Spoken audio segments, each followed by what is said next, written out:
What's up, everybody? And today we're checking out Special Forces Fight for Their Lives, the deadly Tongo ambush. This is by Brothers in Arms. I will leave a link, like I always do, down in the description below. Make sure you go and check out the OG video. Give it some love, a like, subscribe. On October 4th, 2017. All that good stuff. Don't get started just yet, mate. Jeez. If you haven't already checked out Chug, look at this. 10% off. Link down below. They will keep your drink cold for a very long time. You can get free customization. Look, they did the morale logo. How sick is that? I love these things. They've got the new pins on the bottom to protect the bottom. Comes with a bag, free customization, waterproof. I cannot tell you how much I love these things. If you ever come and visit the morale/original human office, you will get your drink in one of these. So if you haven't already, 10% off, link down below. Also, the Kickstarter starts March 5th. Be ready. Links down below to get involved. Very, very excited for this. Other than that, let's shut up. Let's pull this up and let's see what's going on. Turning subbies on for everyone. On October 4th, 2017, 8 heavily armed pickup trucks left the village of Tongo in Niger, West Africa. They were several U.S. Special Forces and African soldiers in search of Dundu Shefu, a high-ranking IS leader in the region. I feel like... Do we know which Special Forces this was? It just says U.S. Special Forces. So we don't know which Special Forces. Short time later, the Special Forces were ambushed and became the hunted themselves. Oh. The tragic events in which the Green Berets fought for their lives on their own became known as the deadly Tongo ambush. My brothers. As soon as the convoy left the village, the rear vehicles came under enemy fire from a well-prepared ambush. The fire was sporadic at first, but became stronger as they reached a small forest. To counter the enemy, the soldiers halted and dismounted under covering fire. The team leader of the Green Berets then formed a squad with 4 Nigerian soldiers and engaged the enemy forces, neutralizing 4 insurgents. Jeez. Once the threat was eliminated, however, they noticed something far more concerning. The gunmen they had just engaged were only the tip of the enemy forces. Behind them, nearly 100 more enemies were advancing on motorcycles and pickup trucks. 100? Surely they knew they were coming then. 100 individuals rocked up out of nowhere. Surely they knew they were coming. Equipped with machine guns, mortars, and other heavy weapons. My God. The team leader, recognizing the danger, ran back to the convoy and ordered his soldiers to withdraw as quickly as possible. However, since most of the forces were spread out, the evasion was delayed and uncoordinated. Oh my God. Therefore, 3 Green Berets, who had previously covered the withdrawal of their comrades, suddenly found themselves alone on the battlefield. Oh my days. They were Brian Black, Jeremiah Johnson, and Dustin Wright. The 3 Special Forces now faced nearly 100 enemies and had no heavy weapons or air support available.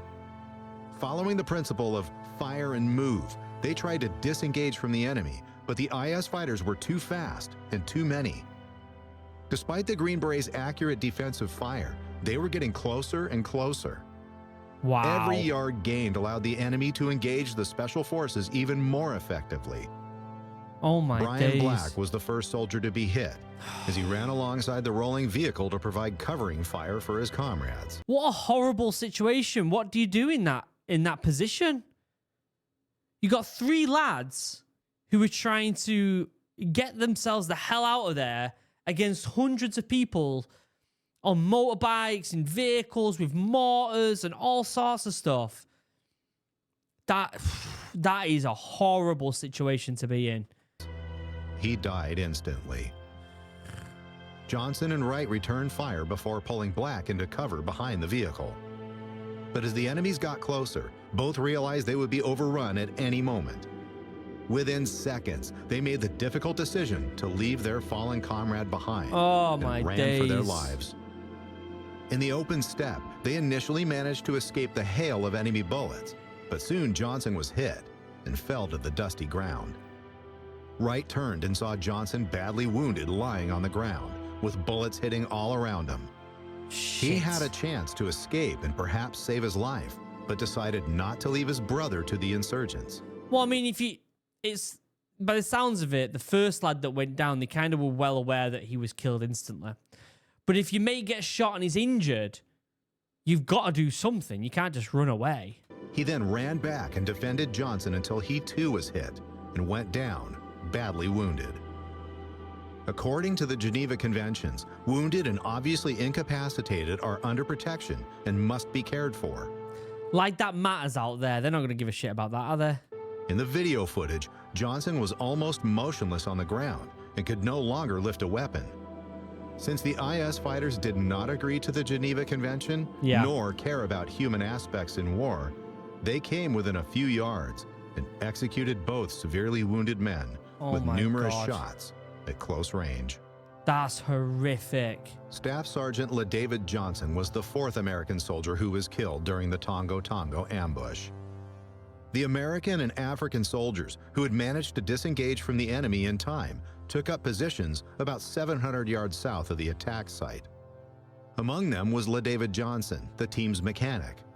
When the group realized they had left 3 comrades behind, they tried to contact the squad by radio, however, to no avail.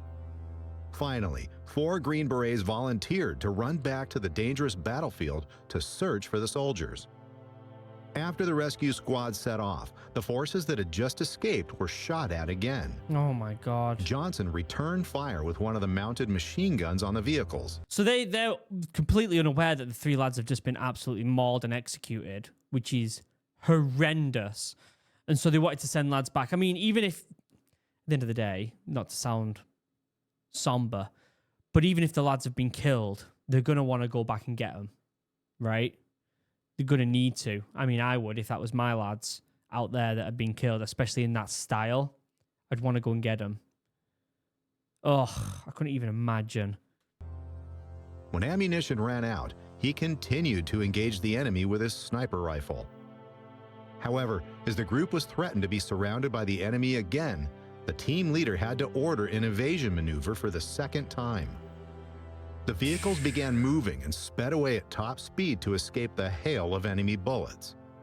In the process, they left Johnson and 2 of the African soldiers behind, assuming they would join the convoy in a moment. However, enemy fire became so intense that Johnson was unable to enter his truck, which had its driver's side facing the enemy. Oh my God. As the insurgents came closer, the 3 soldiers had no choice but to escape on foot across the savannah. They ran as fast as they could. The enemies reached the empty pickup truck, recognized the fleeing soldiers, and immediately pursued with their vehicles. The African soldiers got about 400 yards before they were caught up and killed. LaDavid Johnson, who had tremendous stamina due to his good training, managed to run almost a mile from the enemy before Holy shit, a mile away before he was caught? Good God. taking up his final stand at a small bush. From here, he fiercely fought off numerous enemies, successfully keeping them at bay at first. However, the mechanic had only his assault rifle and no heavy weapons. There was no radio or phone connection to his comrades. Nevertheless, the family man did not give up and ceaselessly returned fire. It was only when the Islamists approached within 100 yards in an armed vehicle and fired a hail of bullets at Johnson that they were able to take him out. He died alone, with a gun in his hand, and after receiving a total of 18 gunshot wounds. Wow. Wow. That's heartbreaking. That is absolutely heartbreaking. Being alone as well. Like, obviously, you don't want any of your mates to die with you. Obviously. But just the thought of being alone is even worse, isn't it? It took 2 days to locate and recover his body. Holy shit. The lively soldier left behind his pregnant wife, a daughter, and a son. Michael Perozzini and Brent Bartles were the leaders during the Tongo ambush. In addition to their American comrades, they also coordinated the African soldiers. Even before the ambush, they had expressed their concerns about the operation because they had no heavy weapons or air support. Moreover, they'd been in the field for a long time and desperately needed to rest, as well as replenish their supplies. Nevertheless, higher leadership urged them to continue the search for the IS leader. Why? Why? Obviously, this is a massive pet peeve of mine. If a section leader is like, the lads need to rest and they need to recoup, they need to eat, they need to sleep. And if leaders who are not in that environment, who are in a different location, who have a bed, who have hot food, are telling them no, that pisses me off so much. I understand the pressure of needing to get these individuals, but I hope these officers who told them to carry on learned a valuable lesson here. After the Green Berets and their allies came under fire and had to escape twice to avoid being trapped by the enemy, they were still pursued by a large number of heavily armed Islamists. Most of the African forces had fled, so they were now 7 to a vehicle, closely followed by several enemy trucks. During the chase, 5 of the mounted soldiers suffered gunshot wounds. One African soldier was killed, and the driver got an elbow wound, but ignored his pain and continued driving. The Special Forces team leader was hit so hard that he fell off the truck bed, and the team had to turn back to retrieve him. Jesus. After continuing to evade, they encountered the 4 Green Berets, who had earlier volunteered to separate from the group to search for the comrades left behind. Still, the enemy forces not only outnumbered them, but also had motorcycles, armed vehicles, and mortars, with which they now attacked the American team leaders and their remaining comrades. The Special Forces were surrounded from almost all sides and sent out a final radio message saying they were soon to be overrun. They then destroyed the radios and other sensitive information. You get told that in training because all the radios are incredibly important and they're encrypted and you don't want them to get in the hands of any enemy. You have to destroy them if you think that they're going to be in enemy hands. For their instance, they knew they were going to get overrun, right? They knew they were going to get taken. And so their next option was to give their last call over the radio and then destroy the radio. It's the way it's got to be, innit? Said goodbye to their loved ones via text message.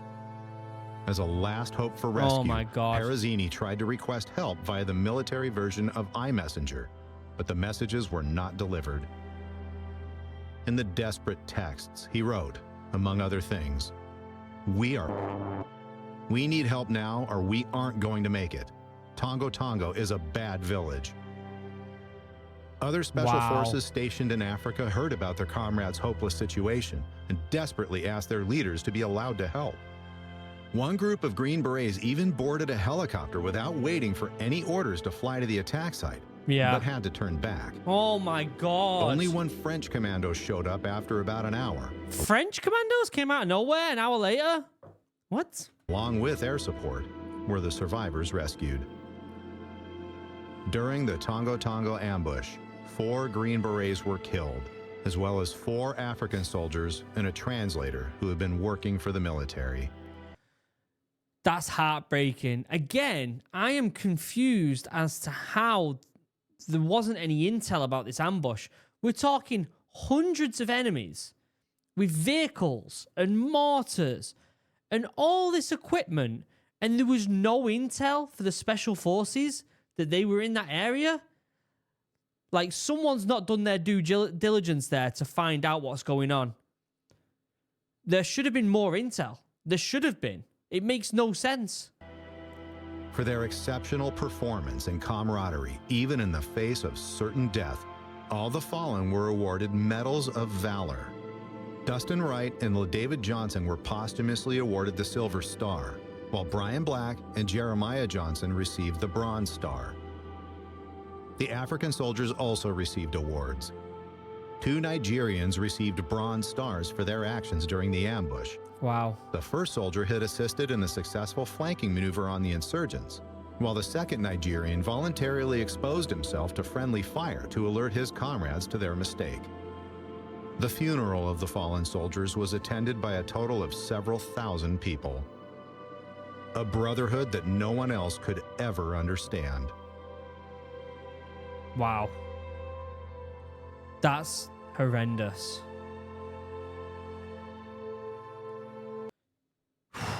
You almost get choked up at the end there, especially seeing them pictures. Wow. Intel there, and I've said it in previous videos, especially watching a lot of this Ukraine footage now, that intel is king. information is king. Knowing what's going on and having more intel than the enemy is the most important thing. And the fact that this ambush, I mean, I'm sure someone will let me know in the comments and how this slipped under the radar. There must have been a reason for it. They wouldn't have not given that information if they had it, first and foremost. That's an obvious one. And secondly, they would have found it if how can I explain it? They would have found it if it was obvious. And so either the enemy did something that was really out of the ordinary here for them to be able to get that much equipment and weapons and people in one area to do an ambush. But something went wrong along the lines here, didn't it? Something went wrong. And the fact that these lads didn't have the equipment that they needed as well is a big red flag. And, excuse me, the fact that they weren't able to rest before this happened is another big red flag. Let me know what you think in the comment section down below. Original video will be linked down there as well. Make sure you go over there, give it some love. Also, check out Chug if you haven't already. If you want 10% off, these things are genuinely fantastic. Other than that, I love you all. I'll see you in the next video. Goodbye.